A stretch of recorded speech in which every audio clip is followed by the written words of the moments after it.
గారు family counsellor విశ్లేషకురాలు Anuradha Goud గారు నమస్కారం అండి. నా వాయిస్ వినిపిస్తుందా అనురాధ గౌడ్ గారు? రైట్ మీట్లో ఉన్నారండి అనురాధ గౌడ్ గారు.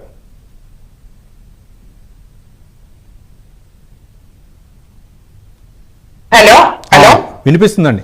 అనురాధ గౌడ్ గారు, అంటే 5 రోజుల క్రితం జరిగినటువంటి ఈ అవమానీయ ఘటన ఏదైతే ఉందో, హనుమకొండ జిల్లా తాటికాయల గ్రామంలో జరిగినటువంటి ఈ ఘటన వివాహేతర సంబంధం కారణంగా ఒక కుటుంబం అయితే మాత్రం ఆ ఇద్దరిని, ఒక పురుషుని మహిళని ఇద్దరిని కూడా ఒక చెట్టు కట్టేసినటువంటి వైన చూడొచ్చు. వాళ్ళకి శిరోముండనం చేశారు. ఒక విధంగా చాలా అవమానకరంగా వ్యవహరించారు. దీన్ని ఇప్పుడు పోలీసులు అయితే మాత్రం అక్కడ కేసు నమోదు చేసి దర్యాప్తు చేస్తున్నారు.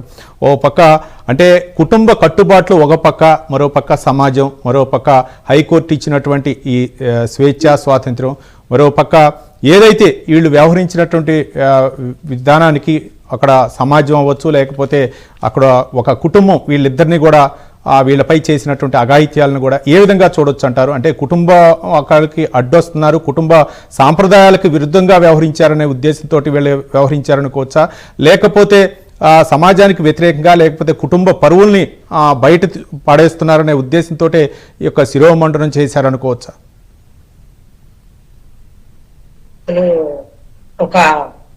ఇక్కడ ఈ సంఘటన చూసినట్టయితే సమాజం సిగ్గుపడేలా ఈ వివేకతర సంబంధాల వల్ల ఎన్ని కుటుంబాలు నష్టపోతున్నాయి. దాని వల్ల పిల్లలకి ఎంత ఇబ్బంది అవుతుంది, పిల్లలు ఎక్కడ పోతున్నారు సమాజం. ఒకసారి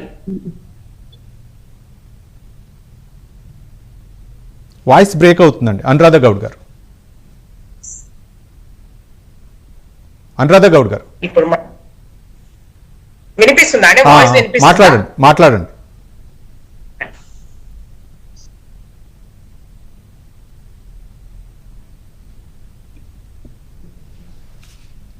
అనురాధ గౌడ్ గారు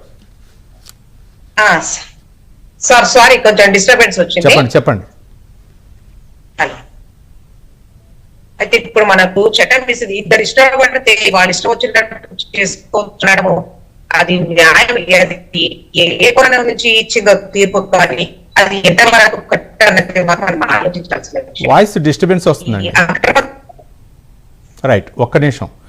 రైట్, కృష్ణమాచారి గారు.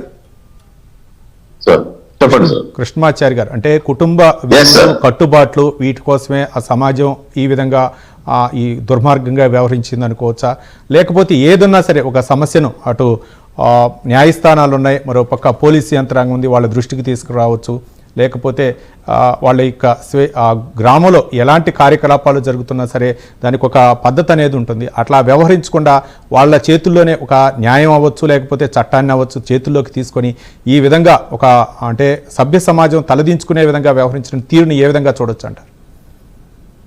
ఈ యొక్క చర్యలు మనం తప్పనిసరిగా ప్రతి ఒక్కరూ ఖండించాల్సిన విషయం ఉంది. ఎందుకంటే ఒక తప్పు జరిగింది అంటే ఆ తప్పుకి పరిష్కారాలు ఏంటి, ఆ తప్పును ఎలా సరిదిద్దుకోవాలి, ఆ తప్పును ఎలా పరిష్కరించాలి, ఆ తప్పుకి ఎలా శిక్షించాలనడానికి మనకి రాజ్యాంగం ఏర్పాటు చేసిన చట్టాలు, ఆ చట్టాల ప్రకారం కోర్టులు, పోలీస్ వ్యవస్థలు ఇవన్నీ ఉన్నాయి. ఇవన్నీ ఉండగా మీరు దాన్ని చట్టాన్ని చేతిలో తీసుకుని వారి వివస్త్రాలు చేయటం, వాళ్ళకి శిరోముండనం చేయటం అనేది చాలా తప్పు. దాన్ని వ్యతిరేకిస్తున్నాం. ముఖ్యంగా ఈ పరిస్థితికి కారణాలు ఏంటి? ఇందాక ముందు మీరు మేడం గారిని అడిగారు. ఈ పరిస్థితుల కారణాలు ఏంటంటే వివాహేతర సంబంధాలు ఎందుకు ఎక్కువగా జరుగుతున్నాయి, ఎందుకు పెరుగుతున్నాయి? ఇంతకు ముందు కంటే కూడా ఇప్పుడు వివాహేతర సంబంధాలు ఎక్కువగా ఎందుకు పెరుగుతున్నాయి? వాటి ఫలితాలు, వివాహేతర సంబంధాల యొక్క ఫలితాలే ఈ యొక్క క్రిమినల్ యాక్టివిటీస్. సో వివాహేతర సంబంధాలు పెరగటానికి గల కారణాలు ఏంటనేది మనం పరిశీలించాల్సిన అవసరం ఎంతైనా ఉంది. ముఖ్యంగా వెస్టర్న్ కంట్రీస్ పద్ధతుల్లో ఏముంటుందంటే కాంట్రాక్ట్ మ్యారేజెస్, లిమిటెడ్ పీరియడ్, వాళ్ళకి ఇష్టం ఉంటే ఉంటారు, లేకపోతే పద్ధతిగా డైవర్స్ తీసుకుంటారు, డైవర్స్ తీసుకుని విడిపోతారు, తర్వాత వేరే సంబంధాలు పెట్టుకుంటారు. కానీ మన భారతదేశంలో పరిస్థితి వస్తే అలా లేదు. మన సాంప్రదాయాలు, పరువు, ప్రతిష్ట, కట్టుబడి ఇవన్నీ ఉండి భార్యాభర్తలు అలాగే ఉండాలి, వివాహేతర సంబంధాలు నడుస్తూ ఉండాలి, ఇలా ఉంటున్నాయి. ఎందుకంటే మన భార్యాభర్తల సంబంధాలని అంత ఈజీగా మన భారతదేశంలో హిందూ సాంప్రదాయ ప్రకారం విడదీయడానికి అనుకూలంగా లేవు. కోర్టులు కూడా సత్వరంగా విడాకులు ఇవ్వడం లేదు. ముఖ్యంగా ఏంటంటే ఒక హస్బెండ్ కనుక విడాకుల కేసు చేశారంటే అతని మీద డివిసి ఫైల్ చేస్తారు, 498 క్రిమినల్ కేసు ఫైల్ చేస్తారు, ఎంసీ ఫైల్ చేస్తారు, ఇంకా 4 కేసులు ఫైల్ చేసి అరెస్ట్ చేస్తారు. ముఖ్యంగా చట్టాలన్నీ కూడా ఆడవాళ్ళకి అనుకూలంగా ఉండడం వల్ల కూడా ఇప్పుడు ఇలాంటివి ఎక్కువ జరుగుతున్నాయి.